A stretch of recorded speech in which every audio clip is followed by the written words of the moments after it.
C'est bon. À présent que tes connexions et protections sont faites, dis-moi quelle est ta fréquence. 310. Je te laisse augmenter. 35 700. Ok, connecte-toi à moi, dis-moi combien tu me vois. 380. Je m'aligne sur toi. Oui. À présent, connecte-toi sur Estelle et dis-moi comment tu l'aperçois.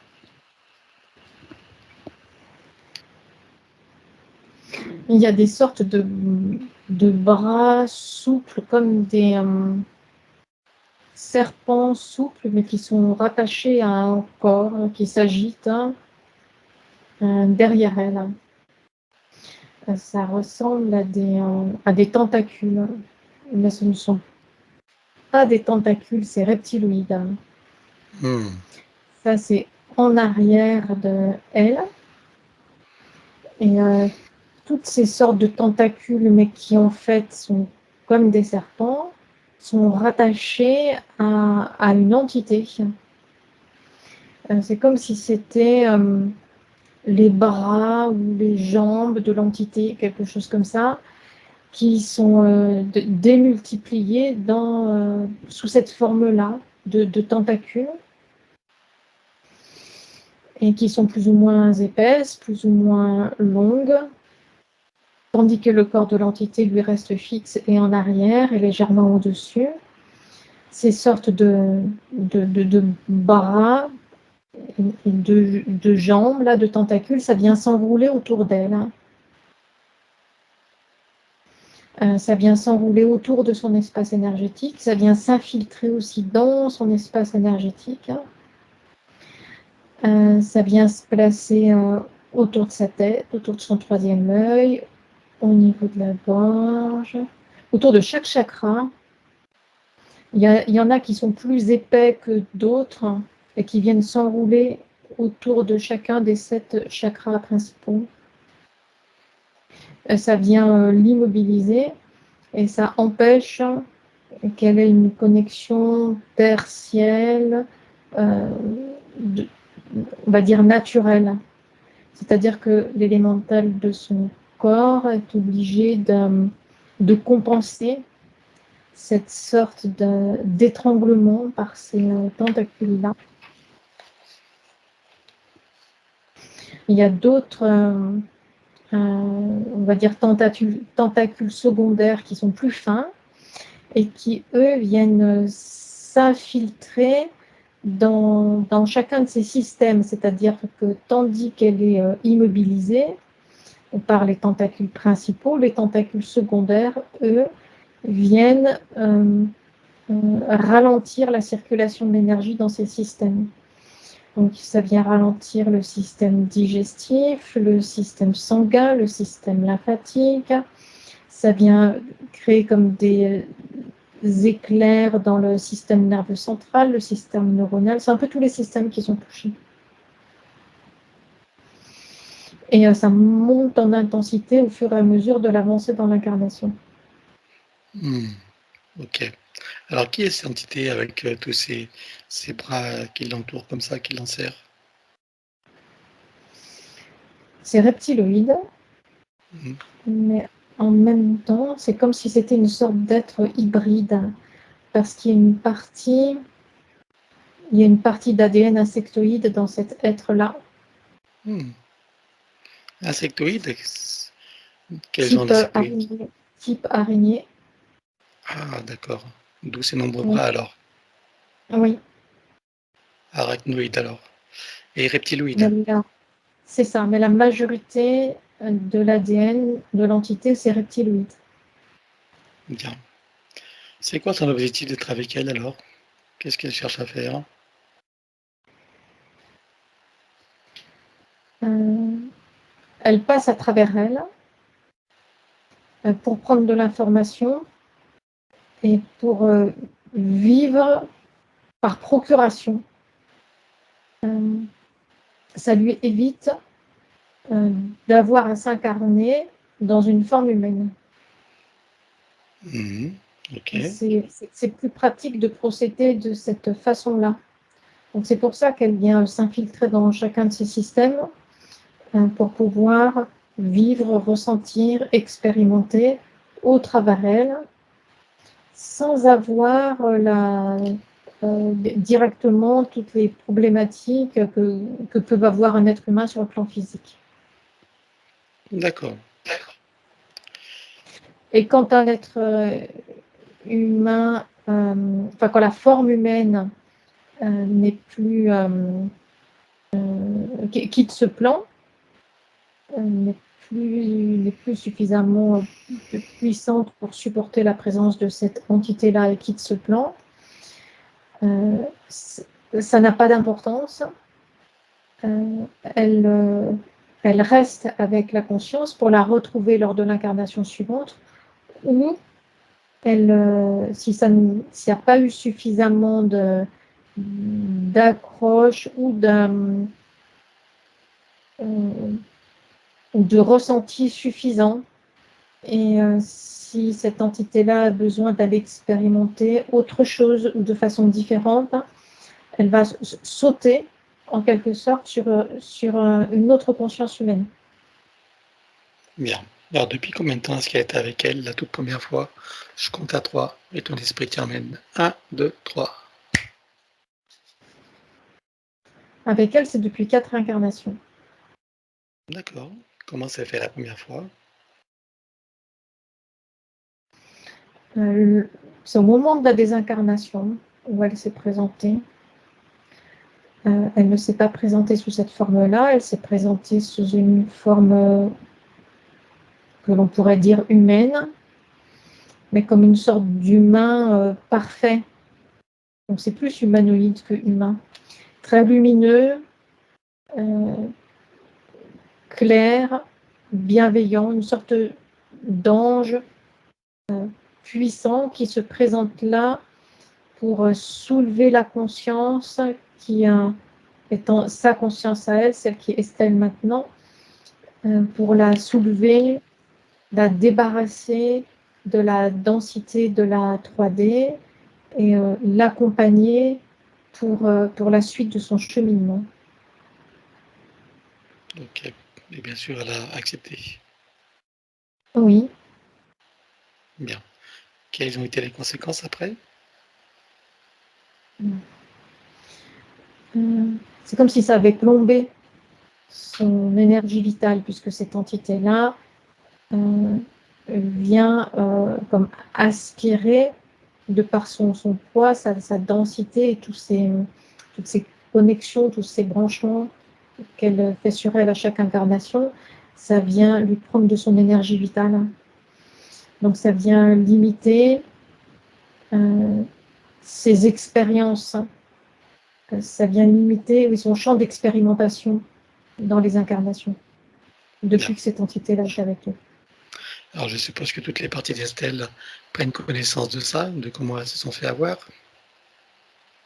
Oui. Parfait. Alors, combien est-ce qu'elle a eu d'incarnations en tant qu'humain dans cette boucle de manifestation du soi supérieur? Dans cette boucle-là, 28. D'accord. Ok. On va aller voir d'où elle vient avant d'entrer dans cette fausse matrice. Je compte à 3 et tu y vas. Et sous quelle forme? 1, 2, 3. Elle est dans un vaisseau. Et ça, elle n'y est pas toute seule dans ce vaisseau-là. Elle fait partie d'une sorte de groupe. C'est comme une sorte de groupe d'exploration. C'est comme une sorte de groupe de scientifiques qui part en exploration dans les univers. C'est-à-dire, c'est pas limité au nôtre, c'est pas seulement dans notre univers. Mhm. Ok. Et qu'est-ce qui les intéresse? C'est différent à chaque voyage.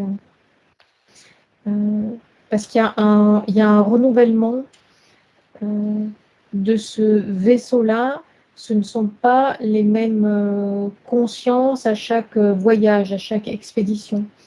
Donc, suivant le groupe de conscience qui embarque dans ce vaisseau-là pour une expédition donnée, les centres d'intérêt sont différents. Mais ça reste à chaque fois à visée scientifique. Donc, plus sur un plan physique, sur les lois physiques, mathématiques, ou ça peut être plus sur la biologie, ou ça peut être plus sur tout ce qui concerne le développement cellulaire, l'installation et le développement de la vie dans des biotopes donnés. C'est sur l'évolution aussi, l'évolution de on pourrait appeler ça le côté social, c'est-à-dire de comment, c'est-à-dire qu'une fois que la vie a été installée dans un espace-temps donné ou sur une planète, par exemple, c'est comment est-ce que ça évolue, comment se structure une société, comment se structure son langage, comment est-ce qu'elle se développe, et qu'est-ce qui fait qu'elle va dans une direction plutôt que dans une autre. Il peut y avoir cet aspect-là aussi, c'est varié. Bien. Et c'est pour en faire quoi de toutes ces données? Ça vient enrichir. Alors, ce qui vient, c'est une bande passante, c'est-à-dire une sorte de, on pourrait appeler ça une sorte de bibliothèque, mais là, le terme bande passante est utilisé parce que c'est une bande de données passante entre les univers. C'est-à-dire qu'il y a des données qui sont semblables et d'autres qui sont différentes. C'est-à-dire les lois de la physique, par exemple, sont différentes d'un univers à l'autre. Mais à chaque fois, les informations, elles sont là, prises dans cette bande de données-là. Quand il y a création d'un univers, ou création d'une nouvelle forme de vie, toutes les informations, elles sont prises là, ou apportées là, ou prises là, dans cette bande passante de données qui est mouvante, c'est-à-dire ça n'est pas un lieu, ce n'est pas un bâtiment comme une bibliothèque avec des livres ou des cristaux, des choses comme ça. C'est immatériel et c'est des fréquences qui chacune transportent des informations et ça varie tout le temps. C'est une bande passante. Et c'est à disposition de qui? À l'usage de qui?